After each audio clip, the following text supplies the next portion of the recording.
નમસ્કાર.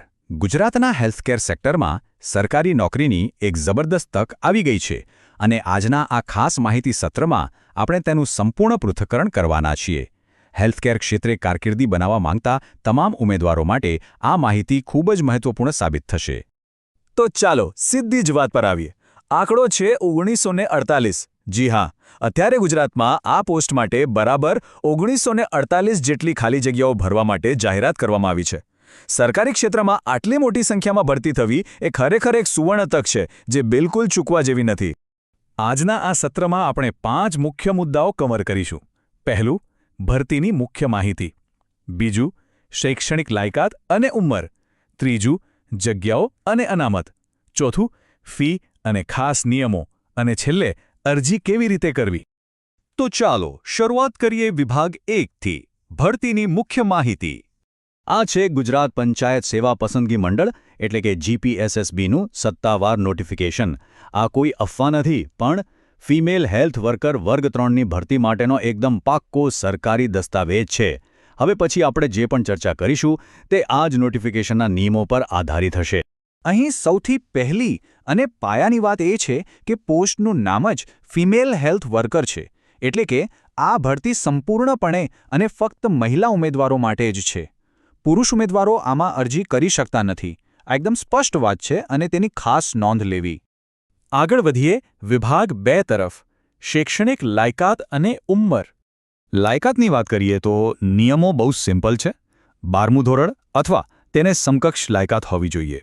સાથે જ સરકાર માન્ય ફિમેલ હેલ્થ વર્કરનો બેઝિક ટ્રેનિંગ કોર્સ અથવા તો એએનએમ એટલે કે auxiliary nurse midwife course pass કરેલો હોવો ફરજિયાત છે. એટલું જ નહીં, નર્સિંગ કાઉન્સિલમાં રજિસ્ટ્રેશન પણ જોઈશે જ. આ ઉપરાંત કમ્પ્યુટરનું બેઝિક નોલેજ અને આપણી ગુજરાતી કે હિન્દી ભાષાની જાણકારી તો હોવી જ જોઈએ. હવે ઉંમરના નિયમો જોઈએ. બેઝિક ઉંમર 18થી 40 વર્ષની વચ્ચે હોવી જોઈએ. પણ કેટેગરી પ્રમાણે સારી એવી છૂટછાટ મળે છે. જનરલ કેટેગરીની મહિલાઓને 5 વર્ષ, અનામત વર્ગની મહિલાઓને 10 વર્ષ અને દિવ્યાંગ મહિલાઓને 15થી 20 વર્ષ સુધીની છૂટ છે. પણ અહીંયા એક વાત ખાસ નોંધવા જેવી છે. ગમે તેટલી છૂટછાટ મળે તો પણ મહત્તમ ઉંમર 45 વર્ષથી વધુ તો ન જ હોવી જોઈએ. આ એક અફર નિયમ છે. અને આ બધી જ ગણતરી માટેની કટ ઓફ ડેટ કઈ છે? 20મી મે 2026. એટલે કે અરજી કરવાની છેલ્લી તારીખ. આ તારીખ સુધીમાં ડિગ્રી, ટ્રેનિંગ અને ઉંમરની તમામ શરતો પૂરી થતી હોવી જ જોઈએ. જો પરિણામ આવવાનું બાકી હોય તો તે અરજી માન્ય નહીં ગણાય. હવે જોઈએ વિભાગ 3 જગ્યાઓ અને અનામત. કુલ 1948 જગ્યાઓ કઈ રીતે વહેંચાયેલી છે તે સમજીએ. સૌથી મોટો હિસ્સો એટલે કે 686 બેઠકો એસસીબીસી વર્ગ માટે છે. એના પછી જનરલ કેટેગરી માટે 549, એસટી માટે 301, એસસી માટે 224 અને આર્થિક રીતે નબળા વર્ગ એટલે કે ઈડબ્લ્યુએસ માટે 188 જગ્યાઓ છે. આ આંકડાઓ સ્પષ્ટ કરે છે કે દરેક કેટેગરી માટે બહોળી તકો રહેલી છે. આ મુખ્ય કેટેગરીઓ સિવાય હોરિઝોન્ટલ રિઝર્વેશન એટલે કે સમાંતર અનામતની પણ વ્યવસ્થા છે. માજી સૈનિક મહિલાઓ માટે કુલ 170 જગ્યાઓ અલગથી રિઝર્વ છે અને શારીરિક અશક્તતા ધરાવતા એટલે કે દિવ્યાંગ ઉમેદવારો માટે 81 જગ્યાઓ અનામત રાખવામાં આવી છે.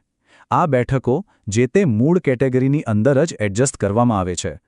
આ પ્રક્રિયા કેટલી પારદર્શક છે તેનો અંદાજ એ વાત પરથી આવે છે કે દિવ્યાંગ ઉમેદવારોમાં પણ અલગ અલગ કેટેગરી મુજબ જગ્યાઓ નક્કી છે. ઉદાહરણ તરીકે કેટેગરી સી માટે 27 બેઠકો ફાળવવામાં આવી છે. બધું જ એકદમ ક્લિયર અને ઝીણવટભર્યું છે. ચાલો જઈએ વિભાગ 4 પર. ફી અને ખાસ નિયમો. ફી કોણે ભરવાની છે અને કોણે નહીં. જનરલ કેટેગરીના ઉમેદવારો માટે માત્ર ₹100 ફી છે અને સાથે બેંકના ઓનલાઈન ચાર્જિસ લાગશે.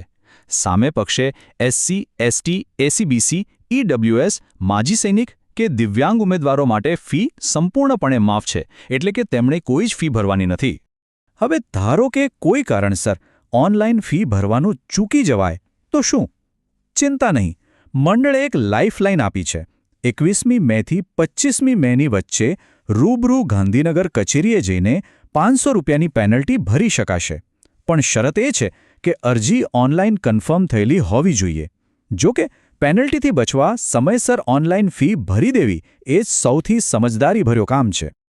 એક બહુ જ સરસ વાત છે બોનસ માર્ક્સની. વિધવા ઉમેદવારોને અંતિમ મેરિટમાં 5% વધારાના ગુણ મળશે.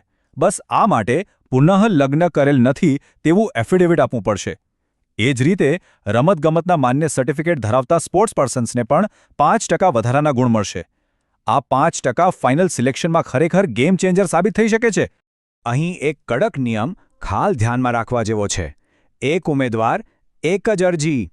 જો ભૂલ સુધારવાના ચક્કરમાં એક કરતાં વધુ અરજી સબમિટ કરી દીધી તો સૌથી છેલ્લે કન્ફર્મ થયેલી અને ફી ભરાયેલી અરજી જ માન્ય રહેશે. બાકીની બધી જ અરજીઓ ઓટોમેટિક રદ થઈ જશે. એટલે પહેલી વારમાં જ ધ્યાનથી ફોર્મ ભરવું. અને હવે છેલ્લો વિભાગ 5 અરજી કેવી રીતે કરવી. આ ટાઈમલાઈન ખાસ નોંધી લેવા જેવી છે. 29મી એપ્રિલ 2026ના રોજ બપોરે 1 વાગે અરજી માટેનું પોર્ટલ ખુલી જશે. ફોર્મ ભરવાની અને ઓનલાઈન ફી ભરવાની છેલ્લી તારીખ છે 20મી મે 2026. છેલ્લી ઘડીએ સર્વર ડાઉન થાય એવી માથાકૂટમાં પડવા કરતાં વહેલા તે પહેલાંના ધોરણે ફોર્મ ભરી દેવું સૌથી સારું. ઓનલાઈન બેસતા પહેલાં થોડી તૈયારીઓ કરી લેવી. તાજેતરનો પાસપોર્ટ સાઇઝનો ફોટો અને સહી સ્કેન કરીને રેડી રાખવા. ધ્યાન રહે સાઇઝ 15 કેબીથી વધુ ન હોવી જોઈએ અને ફોર્મેટ માત્ર જેપીજી જ ચાલશે. બીજું, તમામ ઓરિજિનલ ડોક્યુમેન્ટ્સ સાથે લઈને બેસવું. એક ખાસ નોંધ, આ ડોક્યુમેન્ટ્સ અપલોડ નથી કરવાના પણ તેમાંથી જોઈને સાચી માહિતી ભરવાની છે. એક નાની અમથી ભૂલ ભવિષ્યમાં નોકરી માટે અડચણ ઊભી કરી શકે છે. અરજી ક્યાં કરવાની છે? માત્ર અને માત્ર સરકારના સત્તાવાર પોર્ટલ પર. વેબસાઇટ છે ojas.gujarat.gov.in ojas.gujarat.gov.in. અન્ય કોઈ જ થર્ડ પાર્ટી વેબસાઇટ પર ભરોસો કરવો નહીં. તો હેલ્થકેર સેક્ટરમાં સરકારી નોકરી મેળવવા માટેની આખી રૂપરેખા હવે એકદમ ક્લિયર છે. સમયસર એકઠા કરેલા ડોક્યુમેન્ટ્સ અને સાચી રીતે ભરેલી એક અરજી આખી કારકિર્દીની દિશા બદલી શકે છે. આજના આ માહિતી સત્રમાં જોડાવા બદલ ખૂબ ખૂબ આભાર. શું યોગ્ય સમય લીધેલો એક સાચો નિર્ણય આવનારા 40 વર્ષના ભવિષ્યનો મજબૂત પાયો ન બની શકે? વિચારવા જેવો પ્રશ્ન છે.